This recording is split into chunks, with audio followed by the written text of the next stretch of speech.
écouter ce message, qu'il soit édifié. Parle à ton peuple à travers ma bouche, afin que ton peuple puisse dire que notre Dieu reste tel qu'il est. Seigneur, je me tiens contre tout le plan diabolique qui peut étouffer ce message. Je le néantis au nom puissant de Jésus. Je paralyse tout le plan diabolique, l'esprit d'envoûtement et la distraction. Je le néantis au milieu de nous au nom puissant de Jésus. Cher Saint-Esprit, prends contrôle de tout afin que ton peuple puisse être édifié. Au nom de Jésus. Amen. Amen. Amen. Il y a plusieurs semaines, nous parlons sur un Dieu qui fait des choses incroyables. Un Dieu qui fait des choses étonnantes. Des choses qui sont au-delà de la connaissance des hommes. Des choses qui sont grandes. Des choses qui sont puissantes. Notre Dieu est tel qu'il est. Et il restera Dieu. Amen. Hein? Que le monde l'accepte ou pas, Dieu restera Dieu. Aujourd'hui, le monde entier est dans la confusion.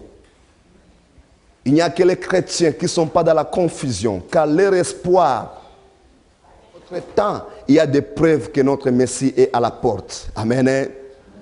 Nous voyons les Américains, ils ont des systèmes, ils ont fait confiance à leurs agents. Mais aujourd'hui, leurs agents commencent à dénoncer des secrets. Et hier, il y a un jeune homme qui a dénoncé les secrets des systèmes de téléphone aux États-Unis. Aujourd'hui matin, je viens d'avoir la nouvelle. Il vient de révéler quelque chose qui va créer le conflit mondial. Il vient de révéler que les États-Unis ont espionné l'Union européenne. À partir des bureaux des Nations Unies, oh Seigneur, et ce matin, les Européens sont en colère. La confusion plus la confusion. La confusion aux hommes, aux nations, mais à nous, notre salut devient plus clair. Amen. Hein? Parce que nous nous approchons vers la promesse. À Dieu soit la gloire. Alléluia. Alors, nous avons dit qu'il y a des choses qui peuvent empêcher Dieu, qui n'agissent pas au milieu de son peuple. Et ces choses, nous avons dit, parmi ces choses, il y a la chose la plus dangereuse, c'est attrister son esprit. Lorsque le Saint-Esprit est attristé, Dieu, au lieu qu'il fasse des choses grandes, Dieu, au lieu qu'il manifeste sa puissance à son peuple, il devient ennemi de son peuple. Nous avons lu la parole de Dieu, ça nous a montré clair. Lorsque l'Esprit de Dieu est attristé, Dieu il devient ennemi de son peuple. Alors, nous avons dit, il ne faut pas attrister son esprit. Sur ces points, nous avons trouvé 3 points qui attristent l'Esprit de Dieu. Le premier point, c'est le blasphème. Lorsque nous blasphémons contre l'Esprit de Dieu, nous attristons son esprit. Et Dieu n'est pas fier des blasphémateurs. Dieu n'est pas fier de ceux qui blasphèment son nom. Et il y a beaucoup de personnes qui blasphèment contre le Saint-Esprit. Nous avons dit que le deuxième point, c'est ne pas avoir la considération de ceux qui servent Dieu. On a commencé la semaine passée et nous allons continuer avec ces points. De ne pas avoir la considération de ceux qui servent Dieu. Lorsqu'on ne considère pas ceux qui sont à l'œuvre de Dieu, nous attristons l'Esprit de Dieu. Nous allons voir ce matin que, pas seulement attrister l'Esprit de Dieu, nous pouvons même éteindre l'Esprit de Dieu. Parce que nous avons considéré ceux qui servent Dieu comme les aventuriers. Au lieu qu'on considère que ces gens-là, ils sont au service de Dieu. Alléluia. Sans plus tarder, nous allons continuer avec ce message. Nous allons ouvrir 1 Thessaloniciens, qu'on a lu la semaine passée. Nous allons répéter ces versets parce que c'est notre verset clé. 1 Thessaloniciens chapitre 5, verset 12. La semaine passée, nous avons lu seulement verset 12. Aujourd'hui, nous allons lire 12 et verset 13. N'attristons pas l'Esprit de Dieu. Lorsque le Saint-Esprit est attristé, Dieu de grandes choses, il ne fait plus de grandes choses au milieu de son peuple. Lorsque son esprit est attristé, Dieu qui est puissant, Dieu est consolateur, il ne console plus son peuple. Et son peuple pleure. Il n'y a plus la différence entre ceux qui invoquent le Dieu vivant et ceux qui ne l'invoquent pas. D'ailleurs, les païens sont mieux que les chrétiens aujourd'hui. Mais laisse-moi te dire, notre Dieu est vivant. N'attristons pas son esprit et il va manifester sa grandeur. Alléluia. Nous avons tous trouvé 1 Thessaloniciens chapitre 5, verset 12 à 13. Je lis la parole de Dieu. Nous vous prions, d'autres versions ça dit, nous vous demandons. Nous prions, frères, d'avoir de la considération pour ceux qui travaillent parmi vous, qui vous dirigent dans le Seigneur et qui vous exhortent. Ici, l'apôtre, il est en train de supplier les enfants de Dieu. Il dit, je vous prie, frères, nous vous demandons, frères, d'avoir la considération pour ceux qui travaillent au milieu de vous, pour ceux qui œuvrent pour Dieu, pour ceux qui ont donné leur vie pour servir un Dieu exigeant. Peuple de Dieu, nous servons un Dieu qui est exigeant. Si tu veux servir ce Dieu-là, il y a une grande partie de ta vie que tu vas renoncer. Alléluia. Celui qui accepte de servir Dieu dans tous les domaines, c'est quelqu'un qui accepte de sacrifier sa propre vie. Cette personne, on te demande de le considérer. Alléluia. Pas seulement de le considérer. Lisons verset 13. Qu'est-ce que la Bible nous dit? Quelqu'un peut lire pour nous? Ayez pour eux beaucoup d'affection. Pas seulement de les considérer, mais d'avoir une affection. D'avoir des affections pour ceux qui œuvrent pour Dieu.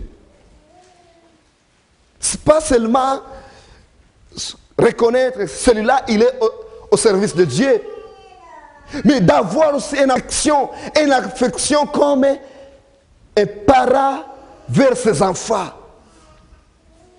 Un parent, il est tout le temps mal à l'aise lorsque ses enfants, il y a quelque chose qui les dérange. Les parents sont contents, sont dans la joie lorsque les enfants sont bien. Amen. Hein? Et un enfant de Dieu doit avoir cette affection à ceux qui servent Dieu. Il est bien lorsqu'il voit les hommes et les femmes de Dieu sont bien. Lorsqu'il voit les serviteurs de Dieu sont mal à l'aise, lui aussi il a la peine dans son cœur. C'est ça c'est ça l'affection que la Bible nous dit. Ayez pour eux beaucoup d'affection. Ayez pour eux beaucoup d'affection. Quand tu attends un homme de Dieu, une servante de Dieu, un serviteur de Dieu, il est mal à l'aise. Est-ce que ça te fait du mal dans ton cœur? Amen. Lorsque tu es mal à l'aise parce qu'il y a un serviteur de Dieu qui est dans les peines, alors l'Éternel sera fier de toi. Ayez pour eux beaucoup d'affection. À cause de quoi? À cause de leur œuvre. À cause de ce qu'ils font, ayez pour eux l'affection. Amen. Bien aimés, considérons ceux qui sont à l'œuvre de Dieu. Quand on parle de considérer, ça veut dire de reconnaître la personne selon ce qu'il fait, d'accepter que celui-là, ce qu'il fait, il est fait pour Dieu. C'est sûr, il y a des comédiens, il y a des aventuriers. Nous avons prêché sur les faux serviteurs et nous allons continuer à parler sur les faux serviteurs, mais tous ne sont pas faux. Amen, hein? Tous ne sont pas faux. Il y a ceux qui se tiennent debout et il y a ceux qui se tiendront encore debout. Alléluia. Ayez pour eux beaucoup d'affection. Considérons ceux qui sont à l'œuvre de Dieu étant que les serviteurs de Dieu. Alors, c'est quoi le rapport entre un serviteur de Dieu et ta bénédiction? C'est quoi le rapport entre un serviteur de Dieu et l'avenir d'un enfant de Dieu? Peuple de Dieu, les serviteurs de Dieu, ils ont un grand impact, ou bien ils jouent un grand rôle pour la bénédiction des enfants de Dieu. Il y a beaucoup des enfants de Dieu qui ne sont pas bénis parce qu'ils négligent les hommes de Dieu et les servants de Dieu, les serviteurs de Dieu. Il y a beaucoup des enfants de Dieu que leur vie ne peut jamais avancer parce qu'ils prennent ceux qui sont à l'œuvre de Dieu comme des aventuriers. Peuple de Dieu, si vous voulez que Dieu de grandes choses fasse des choses incroyables dans votre vie, considérez ceux qui sont à l'œuvre de Dieu. Amen. Amen. Ceux qui consacrent leur vie pour servir le Dieu vivant. Ceux qui acceptent de se sacrifier pour servir le Dieu vivant. Et nous allons voir d'autres choses qui sont vraiment étonnantes ce matin. Des choses, des fois ça va nous faire peur. Mais je n'ai pas autre choix que d'enseigner ce qui est la vérité. Amen. Parce que c'est la vérité seulement qui va nous libérer. Alors, ici, la Bible nous dit, à cause de leurs œuvres. Jésus dit, si vous ne me croyez pas que je suis un fils de Dieu, croyez au moins à mes œuvres. Voyez mes œuvres. Voyez ce que je fais. Et acceptez-moi par mes œuvres. Amen. Et ici la Bible répète, il dit, ayez l'affection pour eux à cause de leurs œuvres. Ayons l'affection pour eux. Reconnaissons-le. Parce que si tu reconnais que celui-là, il est un serviteur de Dieu. Celui-là, c'est une servante de Dieu. Alors, le Saint-Esprit, qui est celui qui va bénir ta vie, qui est celui que tu pries chaque jour, qui te donne sa puissance, il sera fier de toi. Sinon, ça devient compliqué. Ça deviendra compliqué et très compliqué. Pourquoi? Parce que Dieu est fidèle et Dieu est juste. Amen. Dieu est fidèle et Dieu est juste. Nous avons vu plusieurs points, mais nous continuons seulement pour aussi ces points, la reconnaissance de ceux qui sont à l'œuvre de Dieu. Jésus dit, celui qui va recevoir un prophète en qualité de prophète, recevra le quoi? Le don de la prophétie. Matthieu chapitre 10, on n'a pas le temps. Matthieu chapitre 10, verset 41. On va lire ces versets peut-être à la maison. Parce que j'ai beaucoup de choses qu'on n'a pas le temps d'ouvrir ces versets. Matthieu 10, 41, Jésus dit, celui qui recevra un prophète en qualité de prophète recevra aussi le don de la prophétie. Alors, celui qui recevra un prophète en qualité d'un comédien, est-ce qu'il recevra un don de la prophétie? Non. Celui qui reçoit un prophète Mais il traite ces prophètes comme un aventurier. Ça devient compliqué qu'ils reçoivent les dons de la prophétie. J'avais dit la semaine passée que les dons de la prophétie, ce n'est pas dire que tu vas prophétiser. Non. Ça veut dire que tu seras béni par l'acceptation que celui-là, c'est un homme de Dieu. Et qui va te bénir? Le Saint-Esprit. Parce que c'est le Saint-Esprit qui nous bénit maintenant. C'est le Saint-Esprit qui répond à nos prières. C'est le Saint-Esprit qui agit au milieu de son peuple. Alléluia. Si tu vois la personne et Dieu ne te dit rien concernant ce qu'il fait, ne le préjuge pas.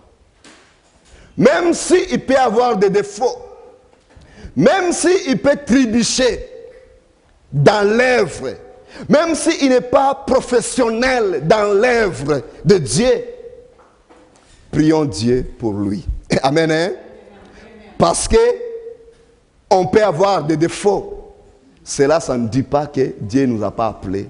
Cela, ça ne dit pas qu'on n'a pas le cœur pour le servir. Alléluia. Continuons maintenant avec ce qu'on a dit la semaine passée. Nous avons dit la semaine passée que les serviteurs de Dieu, ce sont qui? Les ambassadeurs. Nous ouvrons nos Bibles. 2 Corinthiens. Ce sont les ambassadeurs. 2 Corinthiens. Parce que c'est vraiment, on a beaucoup de choses à parler sur ce point. 2 Corinthiens, chapitre 5, verset 20.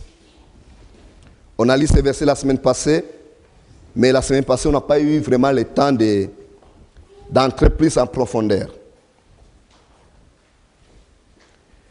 Ceux qui servent Dieu, ils sont les ambassadeurs. Je lis la parole de Dieu. Nous faisons donc les fonctions d'ambassadeurs pour Christ. Dans d'autres versions, ça dit que nous sommes des ambassadeurs. Est-ce que vous avez ces versions? Une version qui sait que nous sommes. Est-ce que tu peux lire pour nous, s'il te plaît? Nous sommes donc ambassadeurs pour Christ. Nous sommes donc ambassadeurs. Qui est ambassadeur? Alléluia. Qui est ambassadeur? Un ambassadeur, c'est une personne qui représente un pays dans un pays étranger. Un ambassadeur, c'est un représentant d'un gouvernement dans un pays étranger.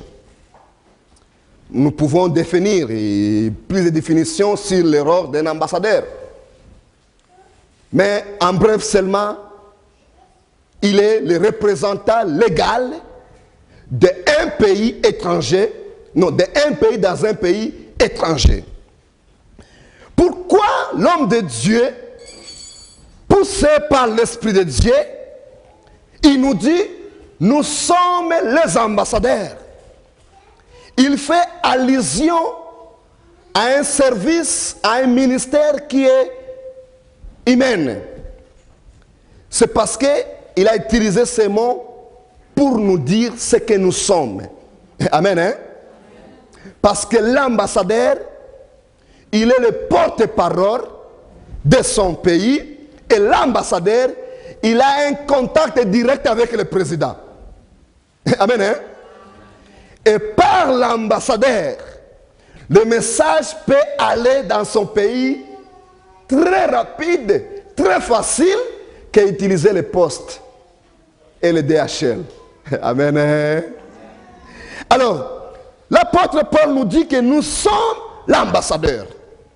Ça veut dire que nous sommes les représentants de Dieu sur la terre. Quelqu'un dira, mais c'est le Saint-Esprit qui est le représentant de Dieu. Bien-aimé, le Saint-Esprit ne prendra jamais le corps physique. Amen. Hein? Tu ne verras jamais un Saint-Esprit avec les yeux charnels, pour que nous comprenions que Dieu est vivant. Il a passé aux hommes pour parler aux hommes. La Bible nous dit que lorsque Dieu a voulu parler aux enfants d'Israël, il a dit à Moïse, va d'abord les préparer. Parce que si je parle, ils vont mourir. Amen. Hein? Et lorsqu'il a parlé, il y avait 3000 morts.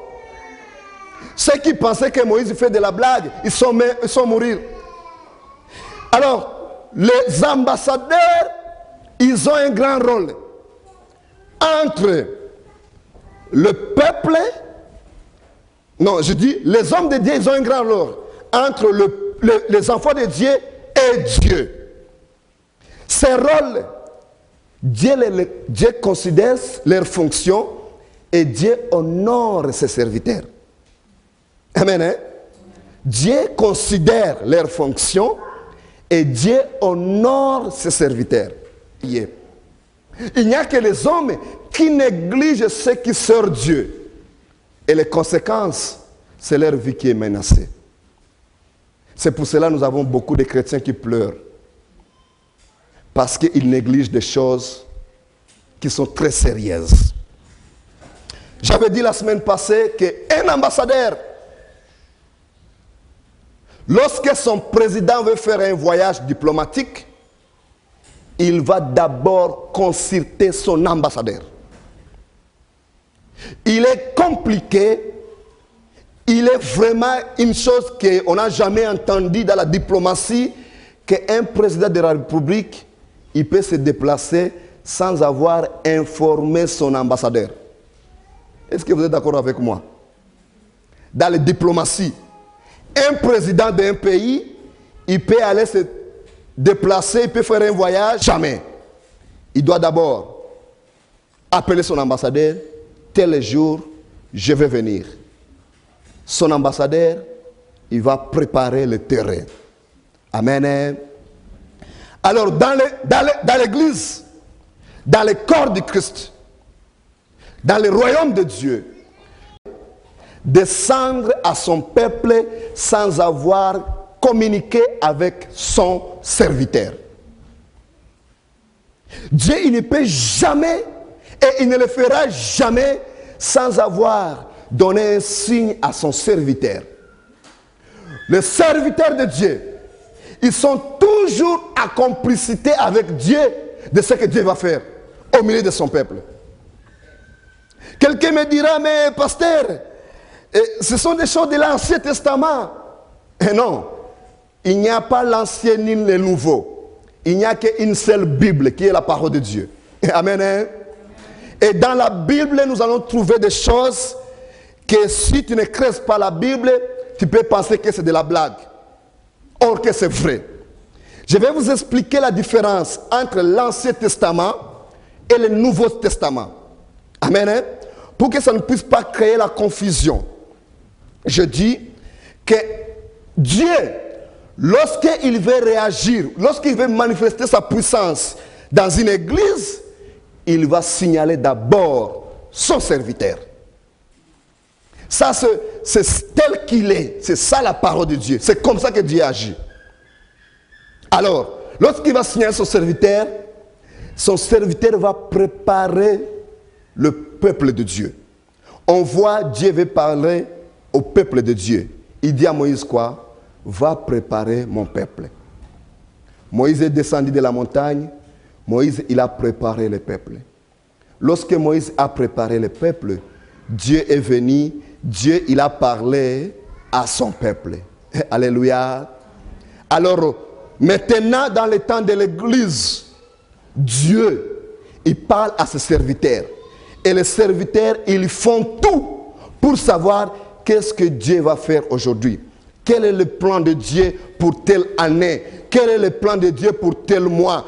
Comment Dieu va réagir? Comment Dieu, par quel moyen que Dieu va passer? Et Dieu donne des trucs. Nous préparons le peuple de Dieu. Alléluia. Je vous donne maintenant la différence entre l'Ancien Testament et le Nouveau Testament. Dans l'Ancien Testament, Les serviteurs de Dieu, ils avaient des rôles. Ils vont communiquer avec Dieu, ils vont communiquer avec le peuple, et si Dieu veut parler à son peuple, il doit être là. Ce n'est pas le cas avec le Nouveau Testament. Le Nouveau Testament, le voile est déchiré. Ça veut dire que Dieu, il va communiquer à son serviteur comme un président, il va signaler son ambassadeur. L'ambassadeur, il est au courant que tel mois, tel jour, mon chef, il va venir. Vous allez remarquer ceci. Lorsque un président, il est en visite dans un pays, on ne voit plus l'ambassadeur. Alléluia. On ne voit pas l'ambassadeur à côté du président, n'est-ce pas? Le président va venir. L'ambassadeur, il est au courant que le président va venir. Mais les conversations entre le président et ces gens que le président va aller voir, c'est rare que l'ambassadeur soit là.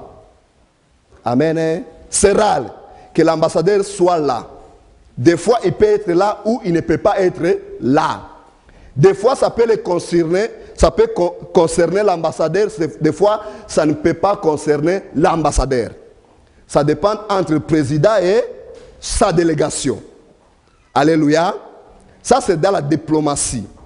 Et au ciel aussi, dans les choses spirituelles, lorsque Dieu dit à son serviteur, je vais descendre à mon peuple. Le serviteur, il va préparer le peuple. Et Dieu va descendre.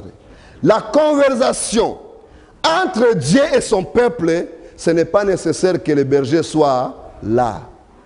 Amen. Vous voyez maintenant la différence? La conversation entre le peuple de Dieu et leur créateur, le berger n'est pas obligé d'être là. Il peut être là ou il ne peut pas être là. Ça devient direct entre l'homme et son Dieu. Alléluia. Ça devient direct entre l'homme et son Dieu. Mais cela, ça ne dit pas que le berger, il n'est pas au courant que cette année, Dieu va nous visiter. Non. L'ambassadeur, il est au courant que tel jour, telle année, telle époque, notre chef, il va venir parce qu'il va nous faire signe, il va nous signaler. Nous sommes au courant déjà. Et puis quand il va venir, tout ce qu'il faut faire comme des démarches, lorsqu'il va parler avec les gens qui veulent parler, ce n'est pas nécessaire que l'ambassadeur est là. Des fois, il n'est pas là.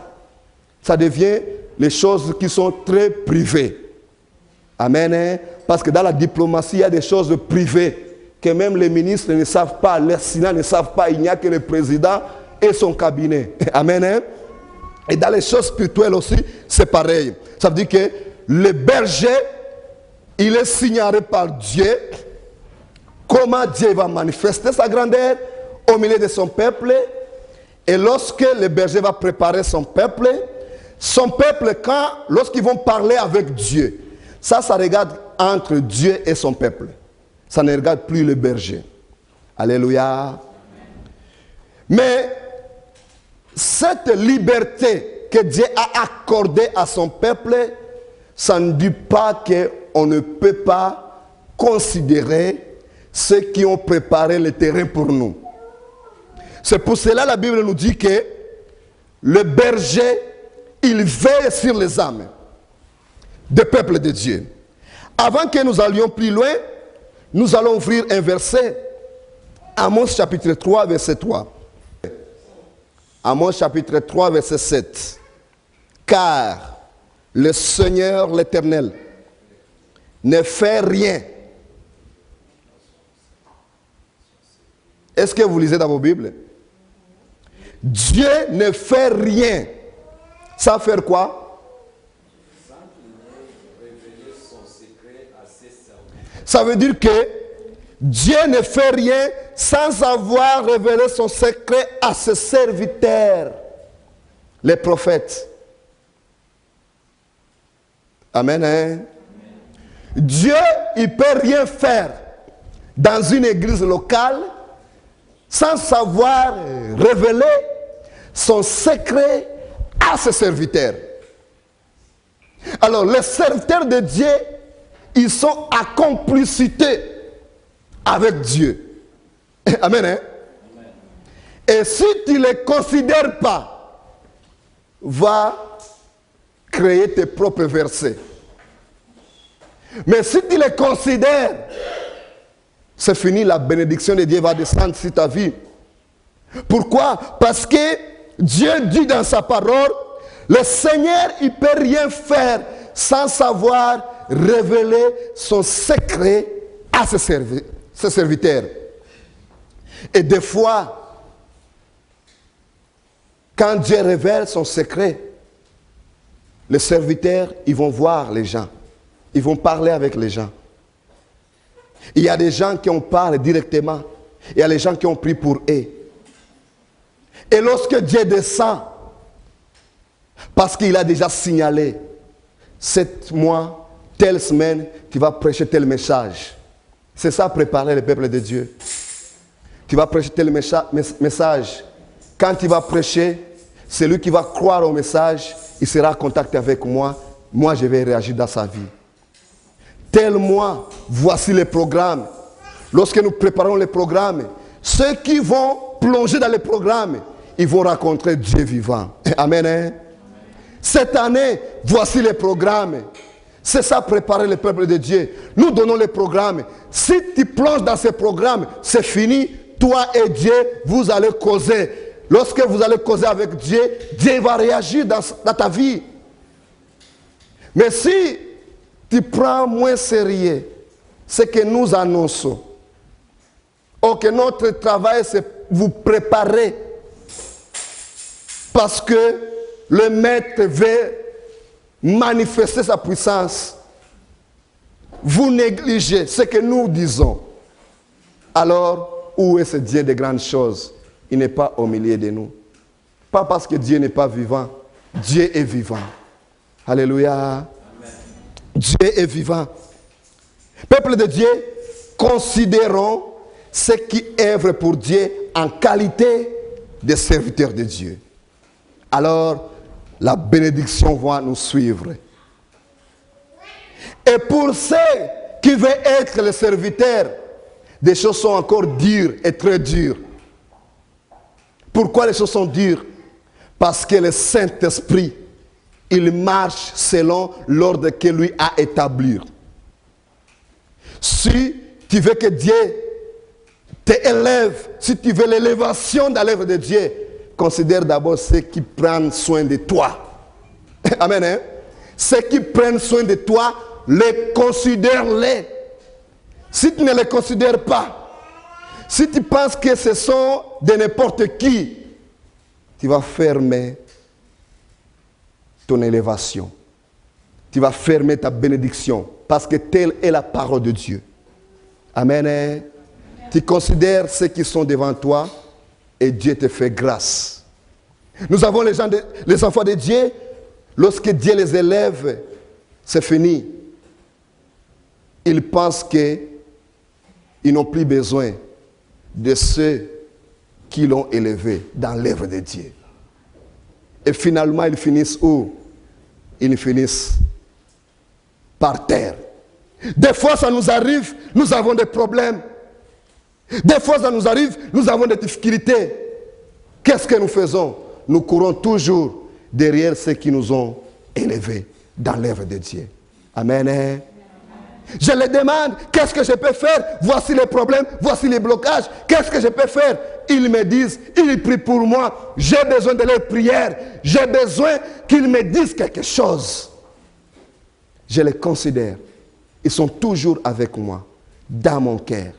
C'est pour cela que malgré quoi, nous avançons. Alléluia. Est-ce qu'on peut acclamer pour la gloire de Dieu? Alors, bien-aimé, si tu veux que Dieu fasse des grandes choses dans ta vie, considère d'abord ceux qui œuvrent pour lui. Parce que ces gens-là souffrent beaucoup. Servir Dieu, c'est une souffrance. Ce n'est pas quelque chose de fierté. Je vois les gens, ils disent, on veut être tel dans l'œuvre de Dieu. Et je ris. J'ai dit, si tu peux savoir la souffrance qui se trouve dans cette vie, tu peux réfléchir 2 fois. Et si nous sommes là, ce n'est pas parce qu'on est spécial, parce que Dieu nous a fait grâce. Amen. Alléluia. Amen. Dieu nous a fait grâce.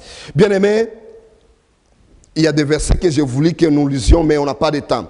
Alors, Dieu dit dans sa parole, Hébreux chapitre 13, que ces gens-là, ils veillent sur vos âmes.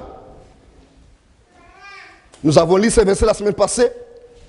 Les bergers, ils veillent sur vos âmes et ils rendront compte à Dieu.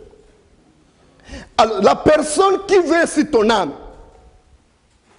Dieu, il voit la souffrance que cette personne est en train de traverser.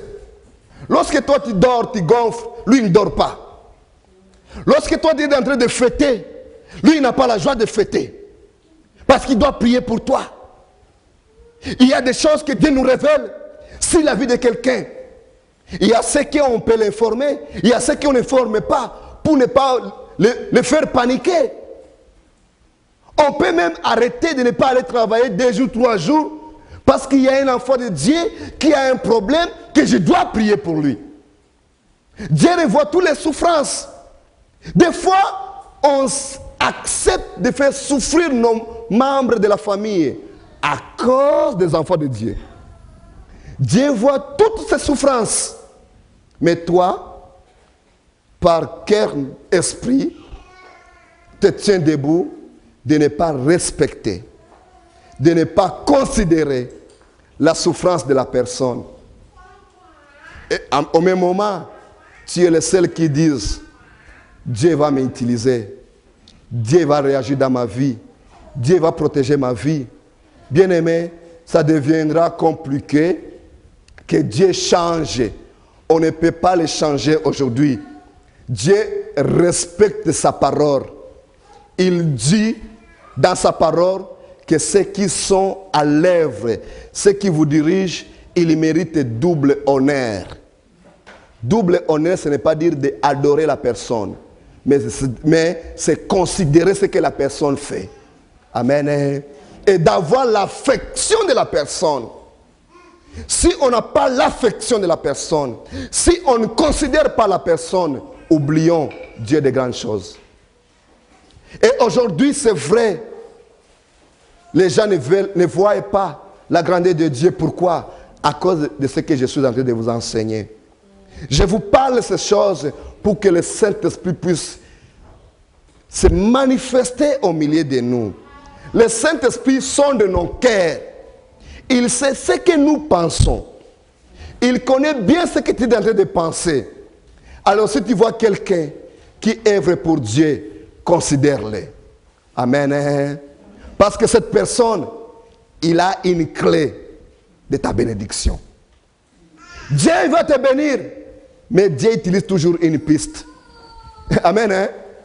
Dieu utilise toujours une piste pour exécuter son plan. Dieu, il prend n'importe quelle piste. Et parmi les pistes, ce sont ses serviteurs. Amen. Hein? La piste que Dieu choisit pour exécuter son plan, cette piste est importante aux yeux de Dieu. Alléluia. Si toi, par n'importe quel esprit, on ne sait pas, tu dis je n'ai plus besoin des hommes de Dieu. Parce que moi je suis en contact avec l'Esprit de Dieu. Je parle la langue, je prêche, je connais bien la Bible. Quand j'enseigne, quand je prêche, quand je chante, il y a des miracles qui m'accompagnent. Je n'ai plus besoin de ceux qui ont œuvré, ceux qui m'ont aidé pour connaître Dieu, pour avancer dans l'œuvre de Dieu. Je te dis et je te garantis, tu n'iras pas loin. Amen. Hein? Tu n'iras jamais loin.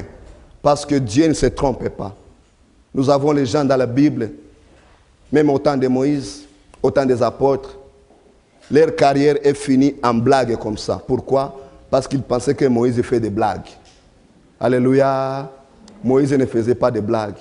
Aaron est disparu à cause seulement de la blague. Nous avons, dans le Nouveau Testament, il y a les autres qui n'ont pas continué à cause il pensait que Paul fait des blagues, comme Barnabas. Il n'a pas continué parce qu'il pensait que Paul fait des blagues. Peuple de Dieu, les serviteurs de Dieu ne font pas de blagues. Ils donnent leur temps pour Dieu. Considérons-le pour que Dieu puisse nous bénir. Si on ne les considère pas, alors le Saint-Esprit n'est pas fier de ça. Le Saint-Esprit n'agit pas. Le Saint-Esprit ne peut pas faire de grandes choses. Et ceux qui connaissent leurs responsabilités dans le Seigneur, ils servent Dieu en pleurant. Peuple de Dieu, nous servons Dieu en pleurant au fond de nous. Pourquoi? Parce qu'à Hébreu, nous avons lu ce verset la semaine passée.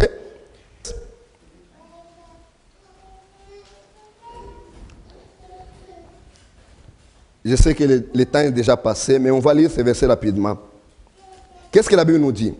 Obéissez à vos conducteurs, ayant pour eux de la différence, car ils veillent sur vos âmes, comme devant à rendre compte qu'ils soient insus, afin qu'ils le fassent avec joie et non en gémissant, ce qui ne vous serait d'aucun avantage. Amen. Lorsque un homme de Dieu, un servant de Dieu, il sert Dieu en gémissant, il sert Dieu avec des douleurs dans son cœur, parce qu'il y a quelqu'un qui ne veut pas reconnaître ce que la personne est en train de faire. Ce n'est pas un avantage pour le peuple de Dieu. Amen. Ce n'est pas un avantage. Et puis, il y a une autre chose qui ne doit pas nous échapper. Le serviteur de Dieu rendront compte à Dieu. Tu peux trouver ça, Ézéchiel chapitre 3, verset 17 à 18. Prenez note à cela. Ézéchiel 3, 17 à 18. Alors, comme je sais que je dois rendre compte à Dieu, comme je sais, selon Dieu, que Dieu va me demander chaque sang que je n'ai pas fait mon travail comme il faut, je dois avoir la rigueur. Je dois avoir la rigueur dans l'œuvre de Dieu. Quand tu verras un homme de Dieu qui n'est pas capable d'apporter la discipline dans la maison de Dieu parce qu'il a peur des gens, sachez-le bien qu'il n'a pas été appelé par Dieu. Amen. Hein? Quand tu verras un homme de Dieu qui a peur de corriger dans la maison de Dieu, sachez-le bien qu'il n'a pas été appelé. Pourquoi? Parce que selon Ézéchiel, il va rendre compte à Dieu de chaque âme que Dieu l'a dit, il faut le corriger, et lui, il n'a pas fait, il n'a pas voulu faire ça. Comme je sais que je dois rendre compte à Dieu, je dois avoir de la rigueur. Alléluia. Et cette rigueur est pour l'avantage aux enfants de Dieu et pour l'avantage à l'homme de Dieu, et la gloire revient à Dieu.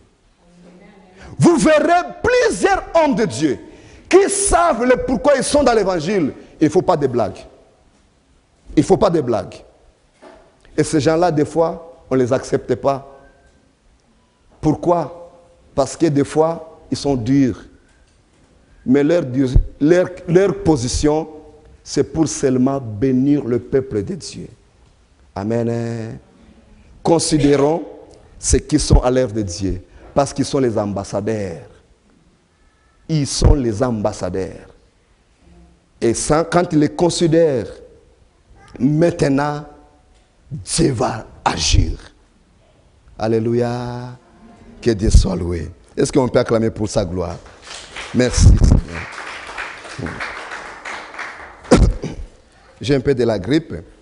La semaine prochaine, nous allons clôturer cette partie avec les mensonges.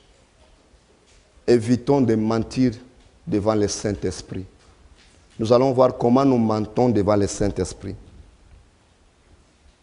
Et après ce message de la semaine prochaine, nous allons continuer avec notre grand thème, Indien des choses incroyables. Je vais continuer maintenant, nous allons parler des choses incroyables.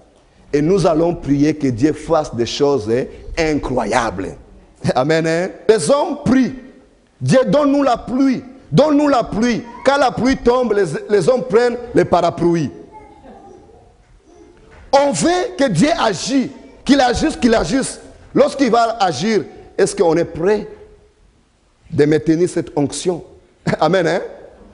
Il va agir. Mais est-ce qu'on est prêt? Et si nous attristons son esprit, ça devient contre nous. Alors je vous dis, il ne faut pas attrister son esprit pour que nous maintenions la gloire de Dieu. Amen. Après la semaine prochaine, nous allons continuer avec le même message. Un Dieu qui fait des choses incroyables. Et nous allons prier que Dieu fasse des choses incroyables. Amen. Nous élevons, on va prier. Lèvons-nous, on va prier.